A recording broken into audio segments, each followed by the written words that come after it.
বিসমিল্লাহির রহমানির রহিম। আজকে শহীদ রাষ্ট্রপতি জিয়াউর রহমানের ৪৫তম শাহাদাত বার্ষিকী উপলক্ষে বাংলাদেশ জাতীয়তাবাদী দল পশ্চিম বাকলিয়া ওয়ার্ড অঙ্গ সহযোগী সংগঠন যে আয়োজন করেছে দোয়া মিলাদ মাহফিলে, সে অনুষ্ঠানের সম্মানিত সভাপতি মোহাম্মদ ইমরান, আজকে অনুষ্ঠানের সম্মানিত বিশেষ অতিথি হিসাবে বাংলাদেশ জাতীয়তাবাদী দলের অত্যন্ত পরীক্ষিত ত্যাগী নেতা মাননীয় সংসদ সদস্য, সংসদে আসন ৯ পাকুলিয়া কোতোয়ালি চকবাজার, মহানগর বিএনপির প্রাক্তন সহসভাপতি, দক্ষিণ জেলা বিএনপির প্রাক্তন আহ্বায়ক জননেতা জনাব আবু সুফিয়ান, মঞ্চপ্রবিষ্ট আছেন বিশেষ অতিথি হিসাবে এই বাকুলিয়ার মানুষের অত্যন্ত কাছে বাংলাদেশ জাতীয়তাবাদী দলের প্রাক্তন সহসভাপতি, বিএনপির কেন্দ্রীয় কমিটির সম্মানিত সদস্য জননেতা জনাব শামসুল আলম, মঞ্চপ্রবিষ্ট রয়েছেন ইয়াসিন চৌধুরী লিটন, মহানগর বিএনপির যুগ্ম আহ্বায়ক, আনোয়ার হোসেন লিপু, মহানগর বিএনপি নেতা জনাব মোহাম্মদ সেকান্দার, ওয়ার্ড বিএনপির প্রাক্তন সভাপতি সহ মঞ্চপ্রবিষ্ট সম্মানিত অতিথিবৃন্দ, আমার ১৭ নং ওয়ার্ড, যে ওয়ার্ডের আমার অত্যন্ত প্রিয়, আমার নিজের ওয়ার্ড, এ ওয়ার্ডের বিএনপি অঙ্গ সহযোগী সংগঠনের সর্বস্তরের নেতৃবৃন্দ, আজকে শহীদ প্রেসিডেন্ট জিয়াউর রহমানের শাহাদাত বার্ষিকীতে আমি শুধু এইটুকুই বলতে চাই যে অর্থনীতি শহীদ প্রেসিডেন্ট জিয়াউর রহমান দিয়ে গেছেন, সেই কৃষি, সেই মানব সম্পদ, সেই গার্মেন্টস এখনো বাংলাদেশের অর্থনীতির মূল চাকা হিসাবে চালিত হচ্ছে। শহীদ প্রেসিডেন্ট জিয়াউর রহমান বহুদলীয় গণতন্ত্রের যে প্রবর্তন করেছিলেন, সেই গণতন্ত্র বারবার হোঁচট খাওয়ার জন্য আমরা বাংলাদেশে বিভিন্ন সময় অশনি সংকেত দেখেছি। আমরা মনে করি এই বহুদলীয় গণতন্ত্র, ওনারই সন্তান, আমাদের সবারই প্রিয় বর্তমান মাননীয় প্রধানমন্ত্রী মানুষের মৌলিক অধিকার, গণতান্ত্রিক অধিকার রক্ষার মধ্যে দিয়ে ইনশাআল্লাহ সেটা প্রতিষ্ঠিত করবে। আমরা আজকে আমাদের দেশনেত্রী বেগম খালেদা জিয়া, যিনি বারবার এই গণতন্ত্রের জন্য সংগ্রাম করেছেন, জেলে গেছেন, নির্যাতনের শিকার হয়েছে, আজকে উনি আমাদের মধ্যে নেই, কিন্তু ওনাকে আমাদের বারবার স্মরণ করার মধ্যে দিয়ে আমাদেরকে এই গণতন্ত্রকে পুনরুদ্ধার করার জন্য যে সংগ্রাম আমাদের নেতৃবৃন্দরা করে গেছে গত 16-17 বছর, কেউ মৃত্যুবরণ করেছে, কেউ জেল কেটেছে, কেউ নির্যাতনের শিকার হয়েছে, কেউ মামলার শিকার হয়েছে, কেউ পঙ্গুত্ব বরণ করেছে, আমরা তাদেরকে সব সময় আমাদের কাছে রাখবো, বুকে টেনে রাখবো। এইটা যদি আমরা করতে পারি তাহলে আজকে যে হতাশা, সে হতাশাটা অনেক অংশে করবে। আজকে সুফিয়ান ভাই বলেছে আমরা আসলে হয়তো কেউ মেয়র, কেউ সংসদ সদস্য, কিন্তু আমরা সবাই হচ্ছে জনগণের সেবক। আজকে আপনারা গর্ব করে বলতে পারবেন যে পানি গত 15, 16, 17, 18 বছর ধরে পাকুলিয়াতে আপনারা দেখেছেন, এই কথাগুলো বলবেন যে পানি 23-24 সাল পর্যন্ত মানুষ পানি দেখেছে পাকুলিয়াতে, কিন্তু 25 সালে ইনশাআল্লাহ আমি যখন মেয়রের দায়িত্ব নিয়েছি, এরপরে একটা সমন্বিত প্রচেষ্টার মাধ্যমে বাকুলিয়াতে ইনশাআল্লাহ পানি উঠেছে। 24 সাল পর্যন্ত রাজাল করিম বাসা থেকে বেরোতে পারে, কিন্তু 25 সালে ইনশাআল্লাহ বলদারহাটে, মুরাদপুরে, মির্জাপুরে, বাকুলিয়া, কাবাসগোলাতে পানি ছিল না। এই কথাগুলো আমরা বলতে পারি না। আমরা আসলে এই কথাগুলো বলতে পারি না দেখেই আমাদের অপোনেন্টরা অনেক কথা বলে ফেলে। আপনি যখন স্ট্রেট বলবেন যে ভাই এখানে পানি ছিল, এখন আছে, নেই। This is the difference. আমরা যেটা করেছি এটা হচ্ছে জনগণের জন্য করেছি। আজকে দেখেন বতারহাটে সুবিয়ান ভাই জানে একটা বিশাল মার্কেট ছিল নালার উপর, আমরা সেটা ভেঙে দিয়েছি।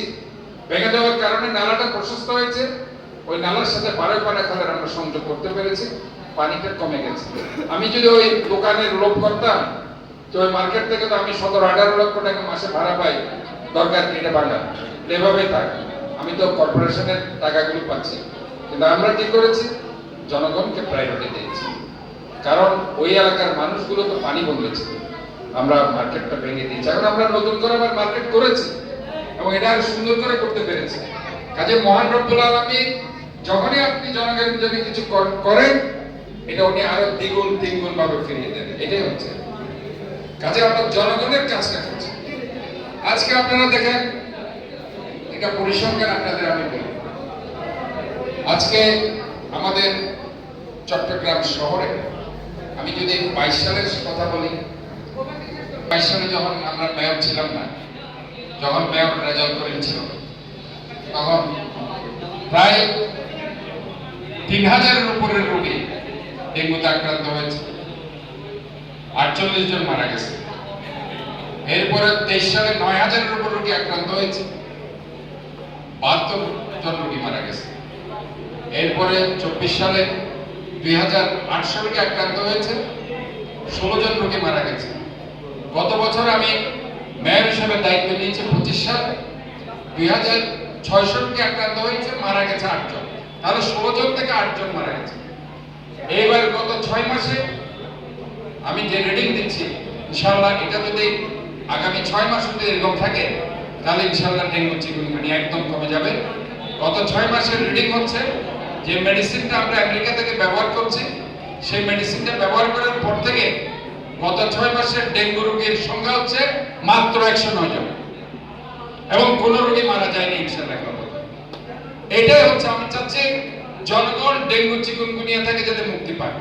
এই সেবাটা যদি আমরা দিতে পারি, তাহলে আপনার বাচ্চাকে নিয়ে হসপিটালে যেতে হবে, আপনার পরিবার পরিজন চিন্তিত থাকবে। মনে রাখবেন, চিকুনগুনিয়া এমন একটা রোগ, এই রোগে কিন্তু মৃত্যু হয় না, কিন্তু এই রোগে 12 মাস আপনাকে হসপিটালে যেতে হয়, কারণ জয়েন্টে জয়েন্টে ব্যথা থাকে, সমস্ত জয়েন্টে ব্যথা হয়ে যাবে চিকুনগুনিয়ার পর। পুরো বছর আপনাকে ডাক্তারের কাছে যেতে হবে, সারাক্ষণ ডাক্তারের ফি দিতে হবে, ওষুধ খেতে হবে, ওষুধ খেতে খেতে কিডনি লিভার নষ্ট হয়ে যাবে। কাজে এই রোগগুলোকে যদি আমরা নির্মূল করতে পারি, তাহলে আমাদের প্রযুক্তি দরকার।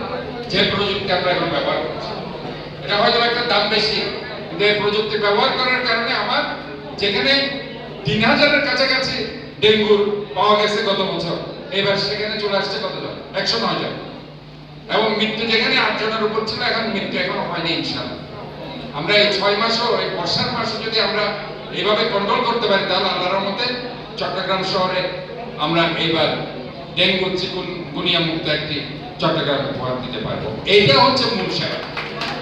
আপনি যদি আপনার পার্সোনাল হয়তো সেবা আপনি পাচ্ছেন না, আপনি হয়তো কোনো টাকা পয়সা পাচ্ছেন না, চাকরি পাচ্ছেন না, হয়তো কোনো বেনিফিট পাচ্ছেন না, কিন্তু সামগ্রিক অর্থে জনগণ বেনিফিটেড হচ্ছে, আপনার সমাজ বেনিফিটেড হচ্ছে, আপনার শহর বেনিফিটেড হচ্ছে। আমাদের যে একটা কমিটমেন্ট, এটা clean city, healthy city, safe city, এটা তো আমরা পাচ্ছি। আজকে আপনারা কেউ এটা বলতে পারছেন না যে 10 লক্ষ আমরা বাচ্চাকে টাইফয়েডের ভ্যাকসিন বিনামূল্যে দিয়েছি। এটা অতীতে কখনো কেউ দিতে পেরেছে? অতীতে কখনো কেউ দিতে পারেনি। যাদের বয়স 9 মাস থেকে 15 বছর, এই বাচ্চাদেরকে আমরা টাইফয়েডের ভ্যাকসিন বিনামূল্যে দিয়েছি।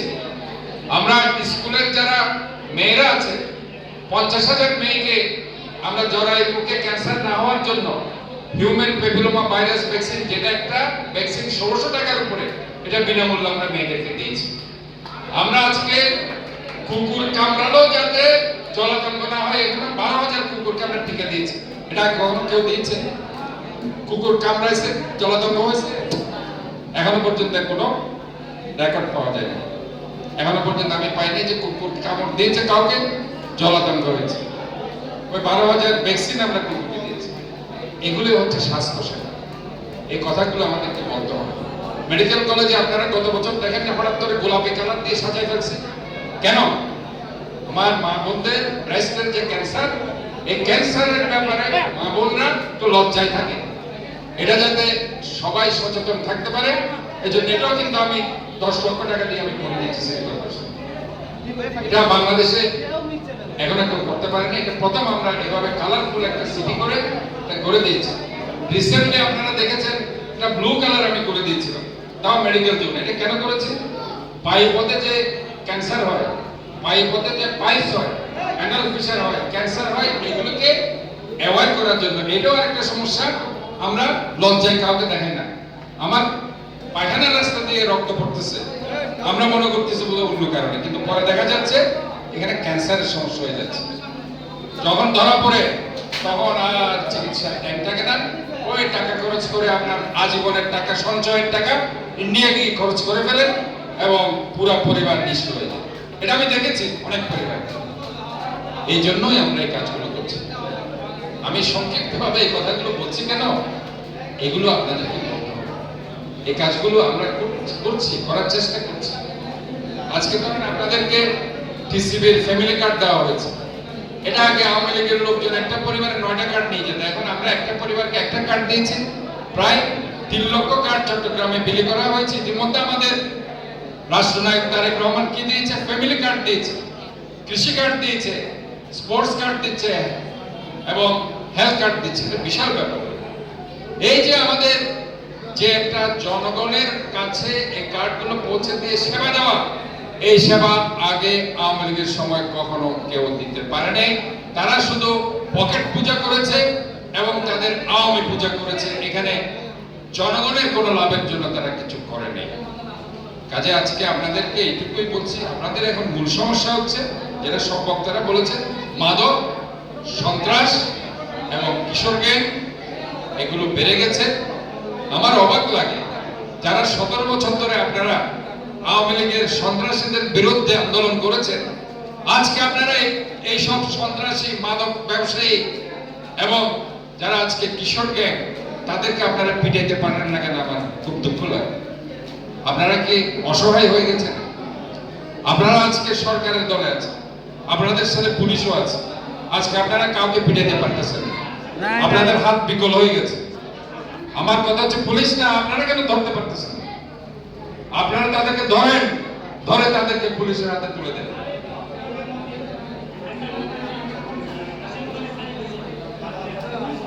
এই যে ধরে ছাড়িয়ে দিচ্ছে, কাউকে বলছেন? এগুলি বলতে হবে, বলার সাথে সাথে প্রশাসনকে আমরা জানাবো, এগুলো আমাদেরকে জানাবে। দরকার হলে ইমরান যদি জানে, সাথে সাথে সুবিয়ান ভাই, আমি আছি, শামসু ভাই আছে, সাথে সাথে জানাবেন। আমরা এই দিনও আমি পুলিশ কমিশনারকে ফোন করছি, আমার পাশে কে ছিল? রহিম ছিল। আমি বগার বিলে বলেছি অভিযান চালাতে, অভিযান চালাইনি, চালাইছি। অভিযান চালানোর পরে আপনারা তাদের সাথে তাকে ধরা দিতে পারেন না কেন? আপনারা শুনেন, প্রয়োজনে আবার অভিযান চলবে, আপনারা আবার সবাই থাকবেন ওইখানে। যারা সন্ত্রাসী আছে, সন্ত্রাসীরা কোথায় আছে, আপনারা তাদেরকে রেকি করে পুলিশের সাথে থেকে তাদেরকে ধরিয়ে দেবেন। পারবেন? সাউন্ড তো শুনে পারবেন? ঠিক আছে, এভাবে পারতে হবে। এইভাবে যদি পারেন তাহলে দেখবেন সন্ত্রাসীরা পালিয়ে যাবে। আপনারা বলছেন জঙ্গল সলিমপুর থেকে এখানে চলে আসছে, যদি এখানে চলে আসে তাহলে ওই জঙ্গল সলিমপুরের ডিস্ট্রিক্টের পুলিশও কিন্তু এখানে আসে। যদি আপনারা কনফার্ম এই খবরটা আমাদের দিতে পারেন, শুধু মহানগরের পুলিশ না, ডিস্ট্রিক্টের পুলিশও তাদের খুঁজতেছে, তারাও কিন্তু এখানে আসবে। আমি আপনাদেরকে শুধু এটুকু বলতে চাই, আপনারা ঐক্যবদ্ধ থাকবেন। আপনারা সত্য রাইট ইনফরমেশনটা আপনারা নেবেন, কোথায় আছে, জগা খিচুড়ি করবেন না, অধিকার আছে কোথাও নাই, এই ধরনের কোনো ইনফরমেশন দিবেন না।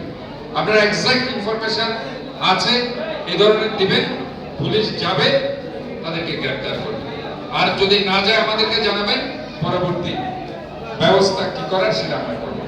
আমি আপনাদেরকে আজকে শুধু এইটুকুই বলছি, আপনারা শহীদ প্রেসিডেন্ট জিয়াউর রহমানের জন্য দোয়া করবেন, আমাদের দেশনেত্রী বেগম খালেদা জিয়ার জন্য দোয়া করবেন। মহান রব্বুল আলামিন তাদেরকে যাতে জান্নাতুল ফেরদৌস নসিব করুন, এবং আমাদের অনেক নেতাকর্মী যারা আন্দোলন সংগ্রামে গুম হয়েছে, হত্যার শিকার হয়েছে, মৃত্যুবরণ করেছে, তাদের জন্য দোয়া করবেন। আল্লাহ তাআলা তাদেরকে যাতে জান্নাতবাসী করুন এবং আমাদের প্রিয় নেতা রাষ্ট্রনায়ক দেশনায়ক তারেক রহমানের জন্য আপনারা দোয়া করবেন। উনি যাতে সমস্ত ষড়যন্ত্রের জাল ছিন্ন করে যে চিন্তা ভাবনা করে উনি বাংলাদেশকে এক দুর্নীতিমুক্ত সমৃদ্ধশালী বাংলাদেশ গড়ার স্বপ্ন দেখেছেন, এই বাংলাদেশ উনি যাতে গড়ে যেতে পারে এবং শহীদ জিয়ার স্বপ্ন, দেশনেত্রী বেগম খালেদা জিয়ার স্বপ্নকে উনি যাতে প্রতিষ্ঠিত করতে পারে। আমি আপনাদেরকে আবারও ধন্যবাদ জানাচ্ছি এই ধরনের একটি প্রোগ্রাম করার জন্য। সারা চট্টগ্রাম শহরে কোনো ওয়ার্ড করতে পেরেছে কিনা জানি না, কিন্তু আপনারা পশ্চিম বাঁকুড়া ওয়ার্ড এই ধরনের একটি অনুষ্ঠান করেছেন, এই জন্য আপনাদেরকে আমি অন্তঃস্থল থেকে ধন্যবাদ জানাচ্ছি। এইভাবে সাংগঠনিকভাবে যদি আপনারা এই কাজগুলি চালিয়ে যান, সন্ত্রাসীরা পালিয়ে যাবে, এখানে থাকতে পারবে না। মাদক ব্যবসায়ীরা পালিয়ে যাবে, এখানে তারা থাকতে পারবে না। আমি আপনাদেরকে ধন্যবাদ জানাচ্ছি এবং বক্তব্য শেষ করছি। বাংলাদেশ জাতীয়তাবাদী দল পশ্চিম বাংলাদেশ জিন্দাবাদ। শহীদ জি অমর হোক, অবশ্যই দেশনেত্রী বেগম খালেদা জি অমর হোক এবং আমাদের দেশনায়ক রাষ্ট্রনায়ক তারেক রহমান এগিয়ে চলুন। আমরা